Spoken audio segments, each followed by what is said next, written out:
So, actually, I'm going to start off with Mark's comment because this is related to it.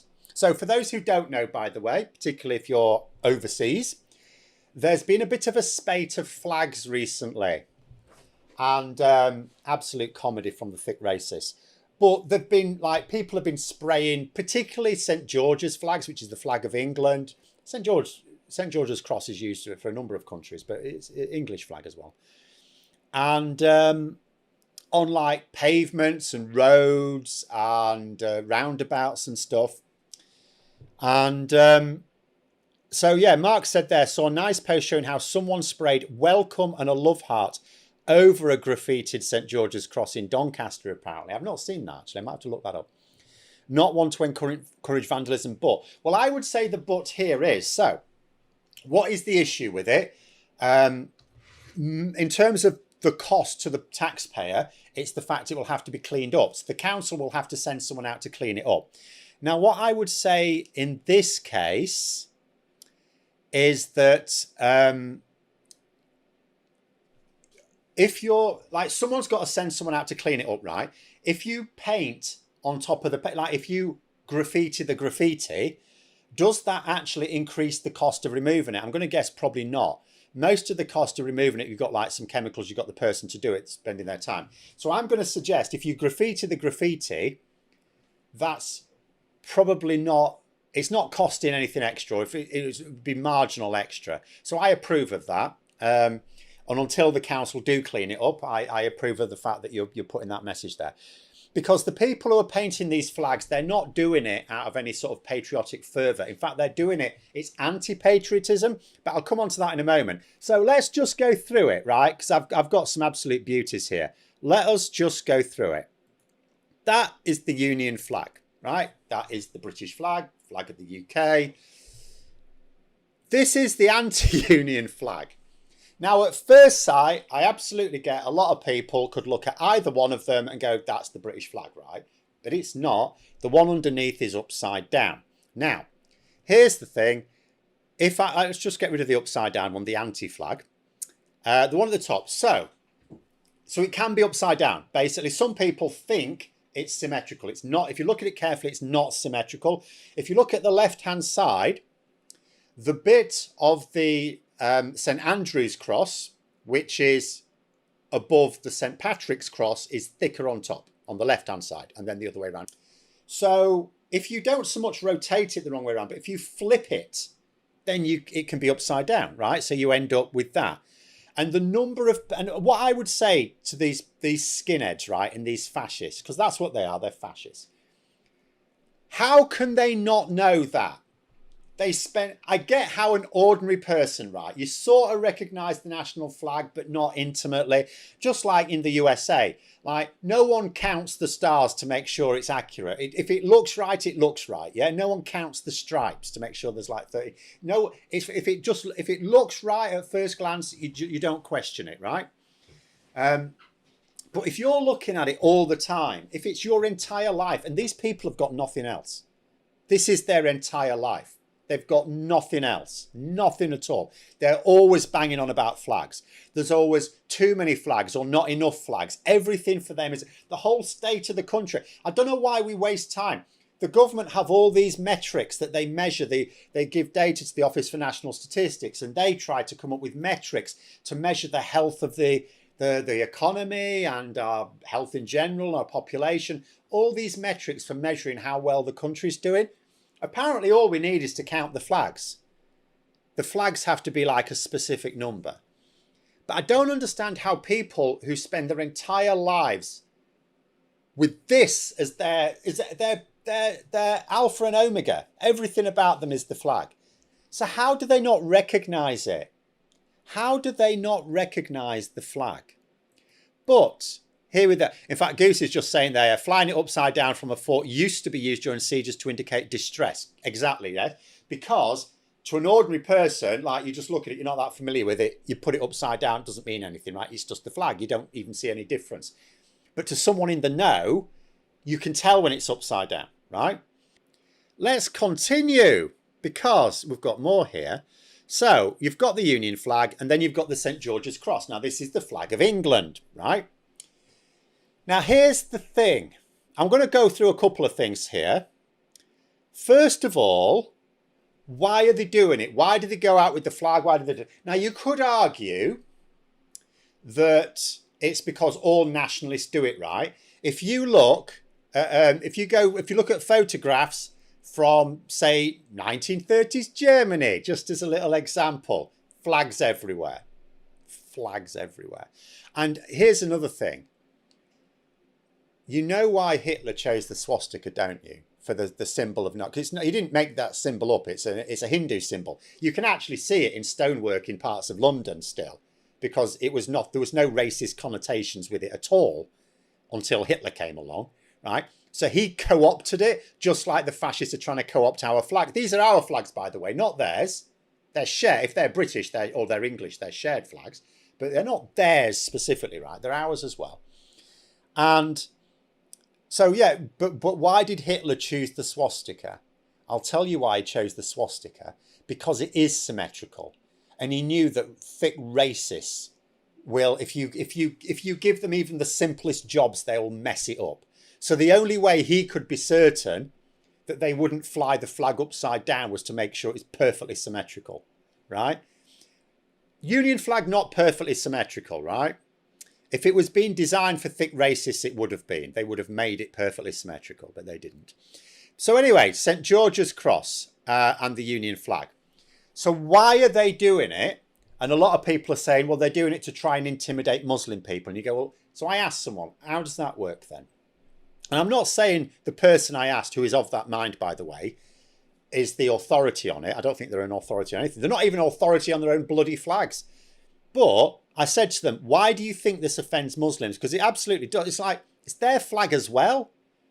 That's the British flag. That's the English flag. If you've got an English Muslim, both of them are their flags as well. Why would they be offended? And they go, oh, it's because it's based on Christian symbolism.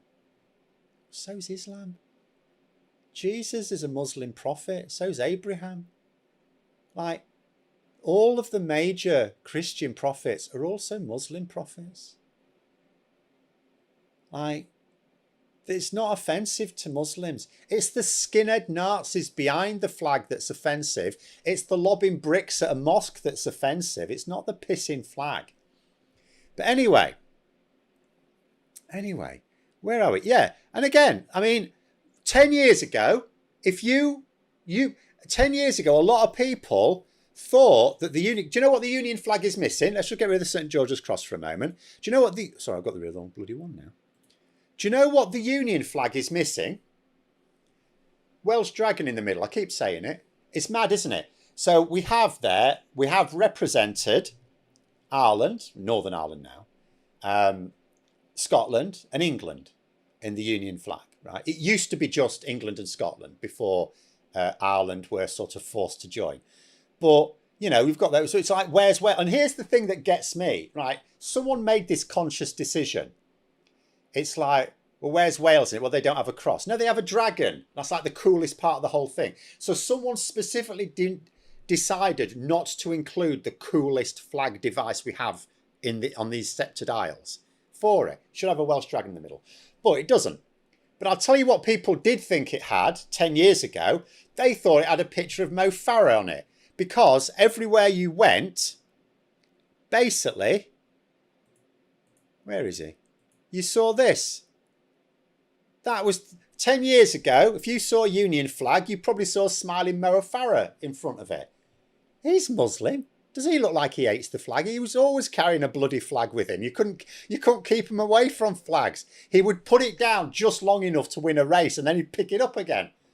Absolutely mad. Anyway, let us carry on here, because going back to the St. George Cross. Now, here's the thing. Here's the good thing about this flag, right? Here's the good thing. Apart from the fact it's a nice, simple design, so you can paint it on roundabouts and stuff. Yeah, brilliant. Because could you imagine them trying to paint Union flags on? That would be a bit complicated. So they're having to do this. This is easy, right? You find something that's already white and you put a red cross on it. Or if you can't find something already white, you put white on it and then you put a red cross on it. Easy, piece of piss. And the other good thing about it, you can't fly upside down. It's brilliant. Only they can. Some fools managed it. Some thick racists actually... How you say? You can rotate it. You can flip it. You will never be able to fly that flag upside down, mate. Yes, you can. They managed it. They absolutely managed it. Let's have a look here. Look at that. They actually managed to fly it upside down. And do you know the thing about this? Do you know what's even more embarrassing about that? How is it possible to fly it upside down? Because it's got England written across it. It's got a word. That's how it's possible to fly it upside down. If you put a word across it, all of a sudden it can be upside down. And here's the thing, right? I'm going to just get rid of these. Let's just go back a minute, right? I get how, in fact, if I get rid of the proper one, if I show that to someone, a lot of people just go, that's the Union flag, that's the British flag, right? It's not, it's upside down. But I get how most people wouldn't recognise that unless you ask them, and even then they might not know. Okay? That's understandable, right? That is upside down. Someone who has never, ever, ever seen an England flag knows that's upside down. How do they know it's upside down? Because as long as they don't even have to speak or read English, as long as they use Roman letters. Not everyone does, so maybe some people in China might not recognise that as upside down. But if you use Roman letters, you know that's upside down. The people who put that there did not recognise that as upside down. That's how thick they are. They not only don't know their own flag, they don't even know letters. They can't read. These are illiterate people, right? Now, someone's just mentioned the Danish flag there. This is next. This is a beauty, this is. Because look at this. Look at this. Look at this guy here, right? Look at him. He's going out to paint a flag on a roundabout, right? Look at him. He's got a balaclava on. It's a white balaclava. Now, you can tell, because he's got the red thing there. If he was to look front on, he's got a red thing there and one across there. He's made his head look like the St. George's Cross, right? He's made his head look like the St. George's Cross. Out he goes with his roller and his paints. And he's put that on, of course, so he don't get recognised, because he knows he's going out to commit criminal damage. Although I am going to suggest, if anyone knew this man, even with the balaclava, they'd recognise him, because he's got his distinctive tattoos, right? So, you know, he may get his collar felt still.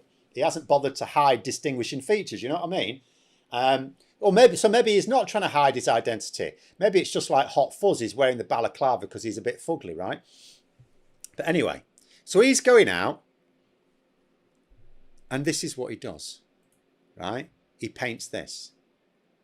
And you go, mate, that's the Danish flag. It's not a very good Danish flag, I'll grant you. It's a bit, you know, the white, it's not in proportion. And it's not tidy. It's not at all tidy. They obviously did it in some haste. But the point is, it's got a red background and a white cross. And I thought, so when I first saw that, my first thing when someone put this on a WhatsApp group, I said, please tell me that's real, because I didn't believe it. I thought someone's photoshopped that. It's very good Photoshop, but I thought, I don't believe it. Even these thick as mince racists cannot get that wrong. They will not get that wrong, I thought. And no, it is actually real. The thing that convinced me, I mean, everyone was telling me no, the thing that convinced me is it's in the Sun, right? And the Sun would never falsely malign thick racists, right? It's their customers. So if they report on a thick racist doing thick racist things, it must be real, right? That's what convinced me. And I was thinking to myself, if only this man had taken a mirror along with him, like a self-portrait, he'd have got it right. Because he's got the St. George's flag on his head. And then I saw this. Where is it? Sorry, put that up. He's got a mate. He had a mate with him who also had the St. George's balaclava thing. So it's like they would have looked at each other. They had each other as inspiration. They could see that, oh yeah, white background, red cross. And they still messed it up. Maybe it's a very bad Swiss flag. Yeah, I think the reason people have said Danish flag is probably because it's gone to the edges. Whereas the Swiss flag doesn't. But yeah, I mean, yeah, it's certainly closer to a Swiss flag than an English flag.